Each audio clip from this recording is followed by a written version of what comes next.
Tara, mabilis ang food trip vlog. Bago ang lahat, sunduin ko muna yung mahal ko sa office nila. Nagaya siya mag-Only Wings, sabi niya Hungry Humans, na nasubukan namin dati.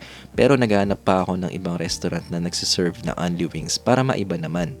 Ayun, napadpad kami dito sa Wings 88 sa main branch nila sa Taguig. Ang hinahanap ko, yung mura lang at the same time hindi pa namin natitikman. Yung price nila dito ng Only Wings and Only Rice is 288 lang per person.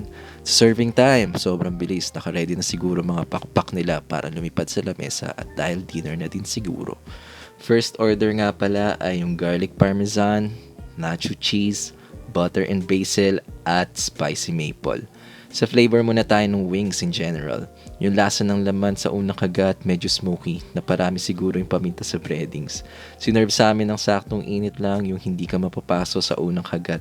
May sariling lasa, juicy kahit hindi mainit, hindi dry at higit sa lahat hindi madugo. Unang flavor ay ang garlic parmesan. Paborito ko yung flavor na to pero di ko in-expect na mas marami yung parmesan cheese kaysa sa garlic, which is nice para sa akin. Marami ako nasubukan na garlic parmesan na flavor kaso nga lang grabe ka oily at konti lang yung parmesan na nilalagay nila. Anyway, yung butter and basil bago sa panlasa namin to, smoky yung lasa at lasang-lasa talaga yung basil dito. Kakaiba, pero di na namin in-order to ulit. At yung spicy maple, isa din ito na iba sa panlasa namin. Paborito nga pala ni Eliza to sa menu nila. Buti may nagustuhan siya dahil yun lang naman yung gusto ko na masatisfy yung cravings niya. Ako, satisfied na ako kapag kasama ko siya. Bitin yung unang order kaya umorder pa ulit kami. Anli naman eh. Sa second order namin, in-order namin yung chicken takoyaki, sizzling sisig, Korean barbecue, at yangyum. Umorder din pala kami ng Coke para masarap yung kain. Sa una, nagulat kami dahil first time namin makakita ng chicken takoyaki flavor sa chicken wings. Talagang nandito yung essence ng takoyaki, hindi lang siya basta coating. May takoyaki sauce, mayo at higit sa lahat yung bonito flakes that makes you Sa flavor, masarap din kung mahilig ka sa takoyaki. Hindi strong yung lasa, light lang yung takoyaki sauce na hindi ka mauumay.